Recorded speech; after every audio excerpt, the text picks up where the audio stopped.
Hiya guys, welcome along, welcome back to the channel, and here we have part 2 of this kind of instructional video all about sort of, I don't want to say instructional because it sounds like I'm trying to tell you how to do things, but it's me trying to show you how I do things and how I go about things and how I think about it logically to try and achieve the best outcome.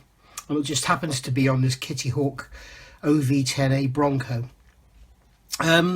This also applies to the OV-10D, by the way, and I think this is the best way to go about building this kit to make sure it all ends up nice and square and you get nice joints and everything that's easy to fill and everything.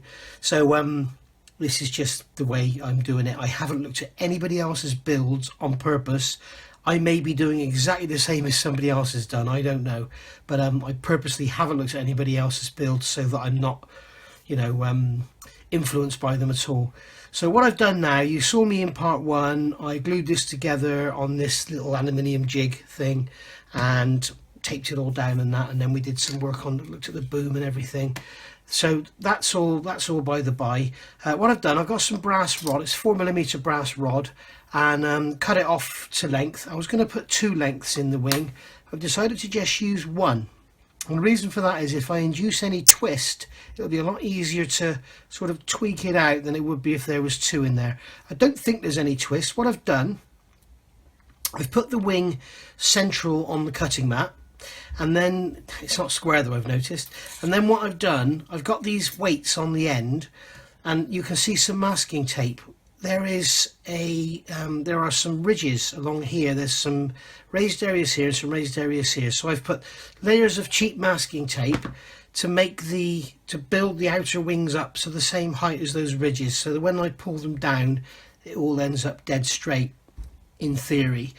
And then what I've done, I've put these weights in similar positions on the end of the wings, and they're in similar positions on the end of the boards, and that should hold everything nice and square. And then I've taken my rule and I've measured to the tip of this little extension on the wingtip here, 6mm on that side, and it's 6mm on that side, so I shouldn't have any twist in here at all. And it all seems pretty square and even. I guess the proof in the pudding would be if I got a rule and I put the rule across the leading edge, it should touch all the way along, and yes it does. So that's a good start.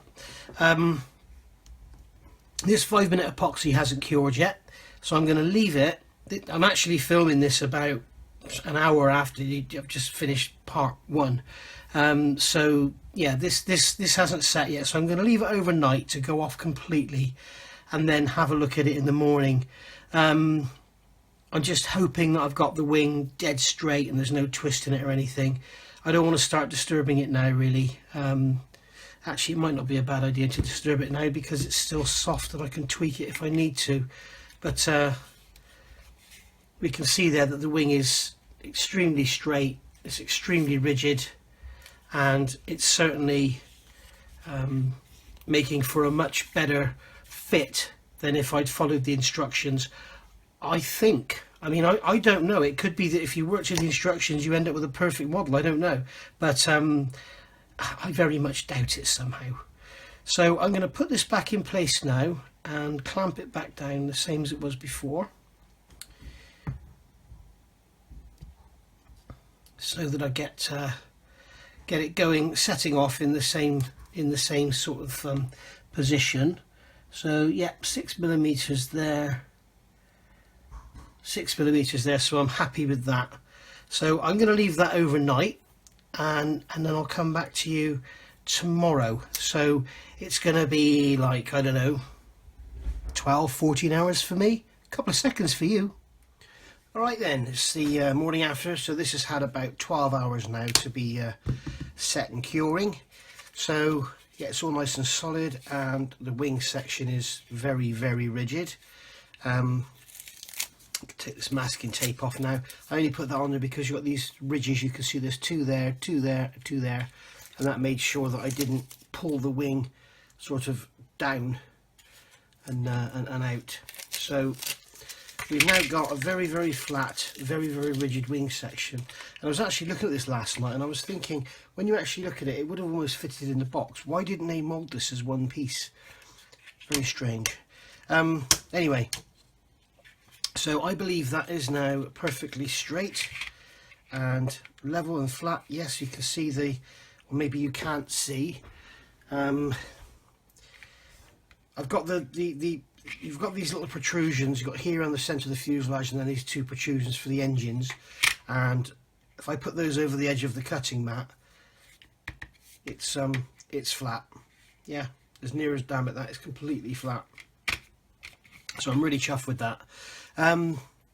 So now we've got to add the rest of our wings together. Now I did notice, if you look on here, you've got some pins which go into these holes in here. So they all fit together quite nicely, like that. That's all fine. Whoops, no, that's not fine. There we go, like that. No, not like that. Probably best to remove those pins, to be honest. And there we go, you've got a very nice fit on the leading edge, all around the side. So yeah, lovely. Or on the tip, should I say. And then you've got these panels here which infill, and this edge here, this engine is for this side. So if I show you this one, this edge here basically lines up there. So you can see it's not a perfect fit, but a bit of Mr. Surface in there, a cotton bud. It's going to be absolutely fine. And also this is all quite flexible, so I guess when you pull it out, yeah, you do get a very nice fit. So I think the way to go about this, because there is no location for this whatsoever, you can see you've got 3 pins on here, but there's no holes in here to go into. And when you line this up, you can kind of see that it will line up there perfectly on that edge, but then you've got a step here, and you can line up that sort of thicker plating there around the leading edge. So I don't really know what to do, which way to go. But I think what I might do is fit the boom first, because I'd rather play with this joint here than this joint here because of the shape of it. So let me get these lower wings glued on. I'm just going to do a final check through the instructions, check there's nothing else I've got to drill. Remember, I drilled these holes for the pylons. So let me see where I'm going from here now. Just going through the instructions, guys, I've just noticed something a bit strange. It's telling me here I need to get a pin vise like that for drilling holes, and it's telling me to drill a hole here in the leading edge of the centre section. And you can see in the leading edge of the centre section we already have a hole, and it's not actually a hole, it's a square slot. So yeah, and then when we get to here, the actual main wings, it shows the holes in there for the pylons to go in, but we have to drill them because they're not already there. So yeah, all a bit strange this really, but it's looking like I don't need to drill any more holes, so I'm just going to go on and get these outer wings glued together. Right, those wings are on now, the outer pieces. What I'm doing now is concentrating on strengthening this join so I don't get any cracks, because once I put this on, it's basically inaccessible, the back of that joint. So all I've done, I've got some 10 thou plastic scrap glued at either side of the seam, just to raise the level up a bit, and then I'm just going to take a sanding stick and sand it all flat so that everything's all level. Do the same on this side.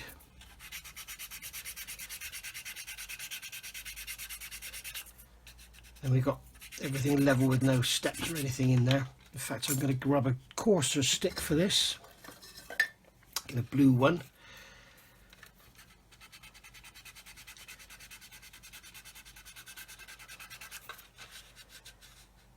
There we go. Careful doing this, because if you go mad with it, you end up putting some heat in there, and you may well split that joint open, because it's very, very little contact area for such a major component.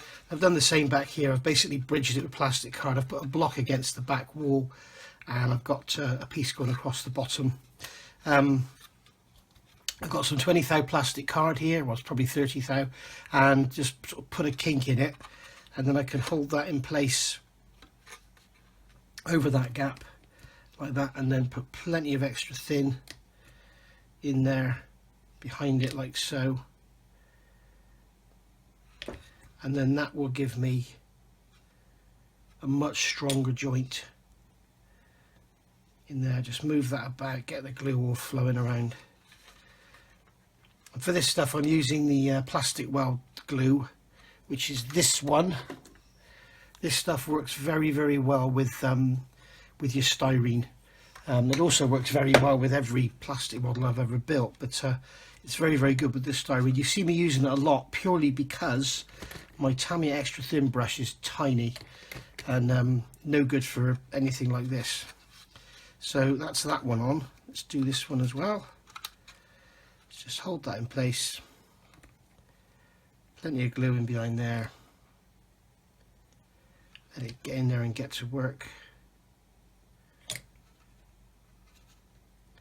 And just float it all about, get the glue moving around. You'll see it start to blob up, sticking out the outside edges. And there we are. So that's that joint now all stiffened up. If you wanted to, you could do something in this little gap in here. I'm not going to worry about it. And what I think of it, guys, when you saw me originally put this on, you'll see I had some blocks at the end. That was to stop it floating around. And you'll see I've got some tubes at each end and some blocks here. That was purely done to position it and get it all in there and make sure that the brass wasn't actually going to affect the wing at all.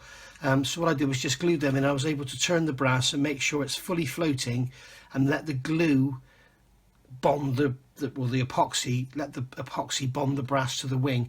What I didn't want to do is say the brass was like this and then I went and clamped it all down, the wing would end up that shape. So I just wanted to make sure the brass was fully floating, all turning and everything and free and not contacting the wing. And then I could put the epoxy in and it could fill in the gap underneath like you can see here and glue the whole thing together. So yeah, I'm really happy with how that's turned out. That is extremely rigid, and now we've got a lovely strong joint as well, so I can do some work on this seam now. I just need to check my references. I don't think there's supposed to be a seam line there, so that's good in a way. I'd rather get rid of a seam than try and replace it with a seam line, because whatever you do here, it's never going to be the same. Scribing there, it's not going to be the same as scribing there. So what I would probably do is fill this in, get rid of it, and then scribe a line just next to it rather than actually try and scribe that glue joint again. But if you're an experienced modeler, I'm talking rubbish. You know all that already. But for the younger guys out there, the newer modelers, it's all good information. All right, so that's done now. So I'm ready to get these affixed. Now, I'm sort of tempted to leave these off until the engines are on, because I really don't know where they go. As I say, there's no location for them. They can pretty much go anywhere. And it's okay to think, well, okay, we'll get the slots to line up at the back. Well, if they line up at the back, then nothing much lines up at the front. I think probably the best thing to do is line up this thicker stiffener section around the back of the fuselage, get that lined up, get the seam square and everything. The trouble is, exaggerated, I don't know that I'm not doing that. So I need to have a look at this and see where we're going. It might be better to get the engine, the booms on first, and then butt them up to the booms, and then if I need to work on this seam, work on that one then. So let me have a look at it and I'll come back. Right, you can see here I've put some Mr. Surfacer in the joint there, and yeah, they go off for a few hours and then we'll sand that out and hopefully get rid of that joint completely, re-establish the scribe lines, maybe pop a couple of rivets in, and we'll be away on that one. I'm just looking at this boom, and I've added this top piece, and it's actually a really nice fit.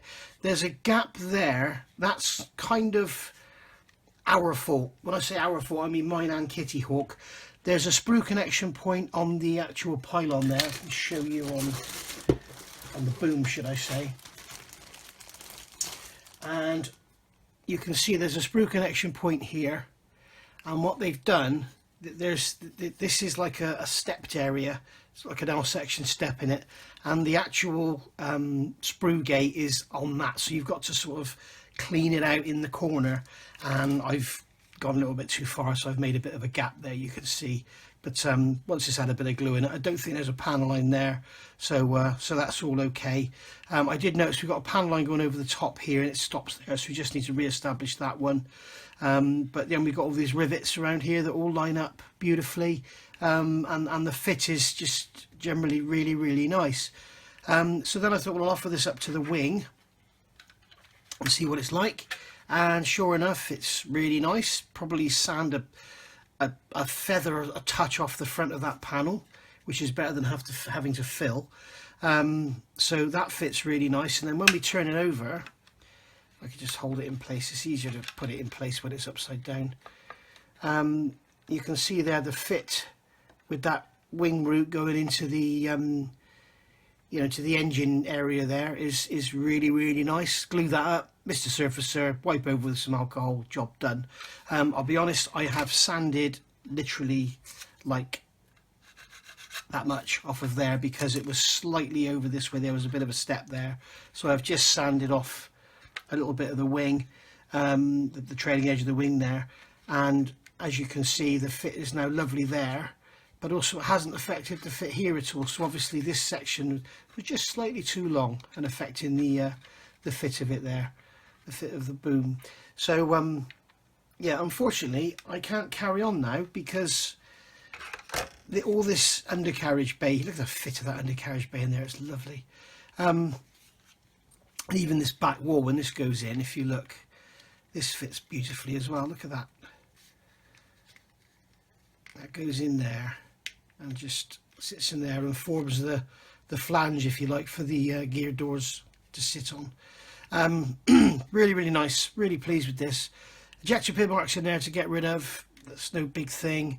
A couple of shallow ones there, so they'll need filling. So I'll probably get all that done and then just wait for my Eduard photo etch to turn up, because there's detail going in there that I don't want to add afterwards. I want to add it beforehand. So I'll probably add all the detail, don't worry about painting it, and then get that in, get these booms assembled and get them glued onto the wing all nice and square and everything. That's the wrong side. So yeah, really, really pleased with this. I have, as I say in my review, I said it looks like it's a bit of a pig. It's not. You just need to change the building sequence. As I say, if Kitty Hawk are looking for someone to do their instructions for them, give me a shout.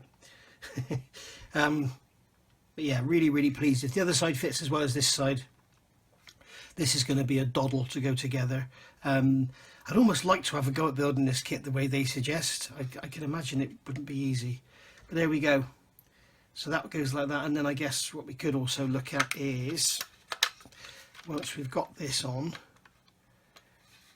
if I just hold that in place, which is probably going to be easier said than done.